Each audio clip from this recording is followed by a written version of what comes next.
Morning from the KTN News Center here in the Kenyan capital, Nairobi. Many thanks for joining us. This is Kenya's only Sunday morning political program where we discuss the biggest political and policy issues in the Republic. Of course, right now, all we are talking about is the coronavirus disease, COVID-2019, and of course, what has been happening in the country. It is the 22nd day of March 2020. Kenya entering the second week of the infections in Kenya. Of course, the first one was confirmed a week ago. Medical experts saying this is a very crucial phase of the infections. Of course, the government trying to reel in what has been happening, trying to contain the infections. We'll talk about all that. Is the government doing enough? Should there be a total lockdown to cushion, to try and prevent a further spread of this pandemic, to try and flatten the curve, as medical experts are calling it? Also, the coronavirus disease has had a huge impact, negative at that, on the global economy. Kenya has not been left behind, expecting tough times in this country. What is the government doing to cushion Kenyans? A big question we're asking this morning. Should the government give Kenyans tax breaks to try and cushion them in the tough heads as Kenyans try to fight the coronavirus pandemic? We'll also talk about the new sheriff in town, the institution of the Nairobi Metropolitan Services, and its Director General, Mohammed Abdallah Ali. What does that mean? He has vowed to clean up Nairobi in the next 100 days. What does that mean for Governor Mike Mbuvi Sonko? Many thanks for joining us. Be sure to stick with us to try and, as we try to put perspective on some of these issues here on Inside Politics. We are doing the show in a different way this Sunday morning. It is Inside Politics, the social distancing edition. My panelists will not be in the same studio, but of course, we'll try to have the conversation with you. Remember, you can be with us later on in the show to call in with your views, with your questions, with your comments on what you think will be happening. What should the government be doing in terms of curbing the coronavirus disease? Many thanks for joining us. I'm Ben Kitili. Let's get right into it. Let's start with the government's latest measures to try. The government cautioning that the next 2 weeks will be a make or break period in the fight against the coronavirus. Among stringent measures now installed are heightened public hygiene, regulation of working hours for entertainment spaces, and instructing public service vehicles to reduce the number of passengers, a method in line with the social distancing strategy.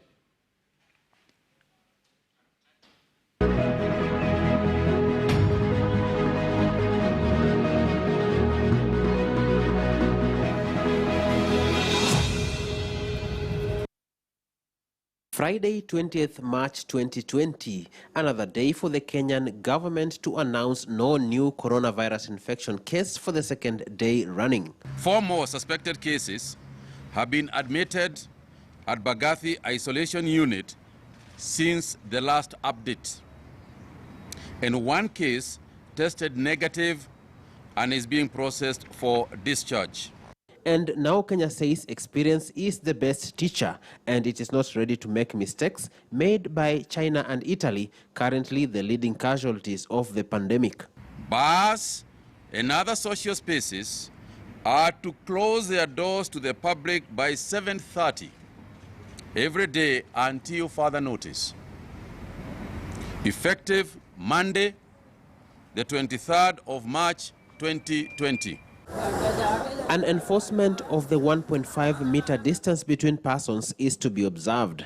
This will range from public to private spaces, in entertainment joints, markets, public transport vehicles such as matatus and trains. 14-seater matatus will carry a maximum of 8 passengers.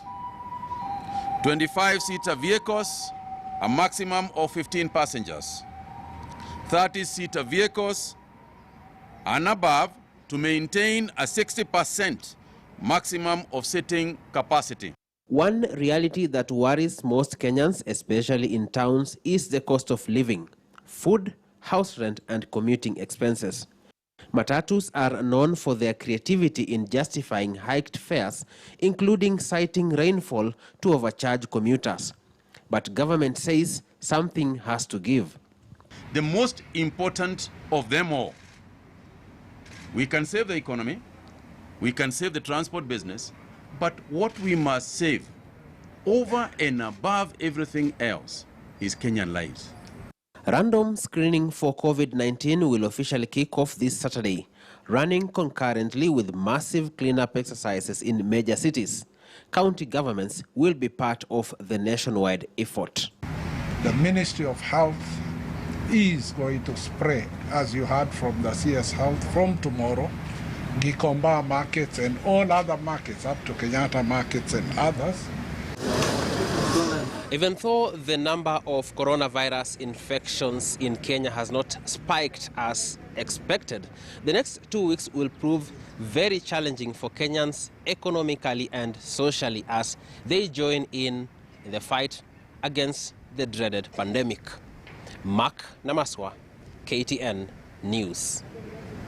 Thank you, Mark. Government authorities and medical experts saying that Kenya entering into the second week, a very crucial phase of this pandemic. My panelists are with me. I have with me political risk analyst Dismas Mokua, with me humanitarian and development consultants Jerotich Sei, communication strategist Mark Bichache, and the lawyer and political strategist Kipchumba Karori, all joining us from different studios, of course, to try and maintain that all-important social distancing that has been touted by medical experts as the best tool in fighting the coronavirus disease pandemic. Good morning, ladies and gentlemen. Many thanks for joining me here with me today. Let me begin with you, Jerotich. We have seen what the government is saying, the new measures, bars to close by 7:30. Many people are asking if the virus takes a break before 7:30, but those are some of the conversations that are ongoing. Of course, other people asking, taking or hitting out at churches, mostly, who still have, service where a number of people are congregating. A lot of these things being asked, even as we understand there could be a lockdown that is expected to be kicking in anytime from this coming week. Jero, good morning. What is your take on the government measures so far? Good morning, Ben, and thanks for socially distancing us this morning. For me, I was expecting that there'd be maximum tune-in to Inside Politics this morning, but I understand that there are people who have actually gone to church. Are people serious? This is not about whether you believe in God or not. It is about the real coronavirus that is spreading across the country. I think a lockdown is imminent. These partial measures that have been brought on board by the government will not work. But let me backpedal a little bit. When we talk about a total lockdown, we also have to approach it with a level of humanity and empathy. And this, for me, is what has been 100% lacking throughout this corona response. And this empathy, for me, means that the mamafua who is sitting somewhere on Mombasa Road, who is looking for work, has to go back to her house and sit there with her children who are probably home from school, and she doesn't know how to feed them. Yes, lock us down to save our lives, but are you locking us down so that you have dead people in their houses because they don't have food, they don't have water, they can't afford basic commodities? So for me, what I'm seeing is emergency response from the middle. You cannot start a preparedness or a response from the middle. You have to be contextual, you have to be holistic, you have to consider the population, and this is what is not happening. And ultimately, for me, if we cannot trust the government that is telling us that a lockdown is for our own good, we have a big problem. Let me ask again, as I've asked repeatedly this week, where are the 239 Chinese who landed on the 26th of February? There was a court order in place that said they had to be found wherever they were and quarantined in a KDF facility. We are talking about self-quarantine, we're talking about social distancing, but there are 239 individuals who landed. And by the way, Kenya Airways is still flying to China, and flights are still coming into Kenya. So we as Kenyans, or rather the government, is joking with our lives, because ultimately they're not taking the types of measures that need to be taken to avoid the disaster that is looming. Dismas, what is your take on this? Should there be a total lockdown, or what should a lockdown look like vis-a-vis what we have seen so far where the virus struck before it came to Kenya? Well, in my view, we should borrow from the best practices. And we have seen countries like Singapore, Hong Kong, China doing a successful job. Now, what these countries have done is they've adopted a black or white strategy. But Kenya has got a great strategy. For instance, from the time we got wind of this coronavirus sometime in November last year, was the Kenyan government proactive in coming up with very solid strategies? No. We just sat around the fence and waited for the strategy to hit home. And we will not be very careful in how we manage our borders, because all the incidences we've had reported in Kenya, all of them have either been people on transit or Kenyans coming from abroad. Was there a strategy to quarantine these persons for, say, 14 days so that we are very sure they don't have the virus coming as they come to the nation? In my view, the government has been a bit relaxed. They've played on the gray area, and they've subjected Kenya to a lot of humiliation.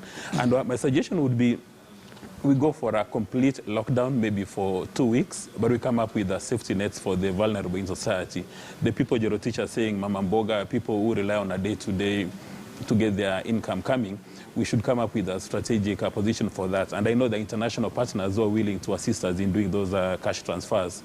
But if we go on with these incremental measures, you know, we are being very reactive. At the end of the day, Kenya is going to be in a very, very bad space. And we've seen examples from China, countries which were very proactive. For instance, in Kenya today, do we really know how many people are infected or how many people have affected? If you go to South Korea or Singapore, they've got a digital technology whereby they're able to map out. You've got an app on your phone. When you go into a room, you're actually able to tell who's carrying the virus so that you are able to keep a safe distance. Right. Israel has come up with military technology to trace all these persons. But I think in Kenya, we've sat back and we are going to church on a Sunday morning, praying, hoping that God is going to save us, while we are supposed to ask God to assist us deploy science in managing this crisis. For instance, I mean, there's still a number of pastors. You may have seen on social media a bishop or a pastor from Mombasa saying, welcoming everybody to come to church on Sunday morning. Come, let's pray together so that we finish this virus. If you get about 1,000 people coming and 2 people have got the coronavirus, can you imagine the disaster we are going to have in a place? In fact, in some of those Asian countries, we are told the virus started spreading from church meetings or gatherings where there were so many people. But in Kenya, you still have bishops or pastors telling people, come, let's pray. But their primary interest is not even praying for Kenya. Maybe they're interested in the sadaka or the contributions. Even back in my village, the same thing we saw from Bishop Merura. After the authorities have indicated that we don't have church gatherings, but he has the alacrity to say, no, you come, let's pray. We're going to pray to get a vaccination. We are going to pray so that the people who are sick get healed. Why can these pastors, bishops, these prophets, go to church and pray for the people who are affected, or even go to Italy and assist in prayers to manage these issues? All right, Dismas, thank you for that. Mark, if Dismas talks about online churches, but the Roman Catholic Church, my church, sent a statement yesterday outlining some measures it is taking to try and curb the spread of this virus, but saying that Mass will be there for not more than an hour. Do you think that is enough? Do you think we are being serious as a people? I do not think we are being serious at all, and there are 2 institutions that are quite guilty about this. First is the clubs. I don't think much has been said about them, but I'm told clubs like 1824 were full. And you can imagine if just one person had that virus, you can imagine how many people are going to get it within the next 3 days. The same can be said about churches using the name of God, saying that that God will protect them, or the fact that there are 3 people per bench and the benches are spaced. That is enough. I do not think it is enough. When we say not gathering of more than 10 people should not be allowed, I think the government should be serious about that. And I agree with Jerotich and Dismas when they say that on that regard, I don't think the government is doing enough. I also do not think that saying that bars should close by 7:30 is doing enough, because it's not as if there's a whistle that we blow at 7:30 and then everyone, the virus now is free to spread after 7:30. I think we need to take this seriously. I think as a people, we are not taking it as seriously as we should. I have I must, though, congratulate the many institutions that have asked their staff to work from home, have given their watchmen temperature sensors, have put hand sanitizers. That's a good start. But let's remember, social distancing has got to be the way that we've got to go. We do not want to go the way of Italy, where you've got 600 to 700 people dying every day from this disease. But also, let me just address the people who say that avoiding church is showing lack of faith. Please use that same logic the next time you get into a car and put on a seatbelt, because what are you doing? Please use that same logic the way you don't eat food when it falls on the ground. You can't have faith halfway. You know, if you're going to take precautionary measures for the rest of your life, please do not ignore corona. And also, let's remember that Jesus himself at the age of 2 had to run away from Herod, who planned to kill him. And trust me, one worse than Herod is here, and they're called corona, and they're going to get us if you're not serious. And if there's an example to follow, it is Italy. And the way this is going, by Monday, if we don't have new cases, I'll be very surprised, especially given the story that is going around a certain deputy governor who went around greeting everybody and laughing with everybody when he knew he was infected. Kipchumba Karori, a lot has been mentioned about Italy, and you know, the whole world is praying for Italy, which has been really the flashpoint of this coronavirus disease. Italy, which has a much more elaborate and advanced, developed health system. And do you think we have learned a lot or anything from where Italy got it wrong?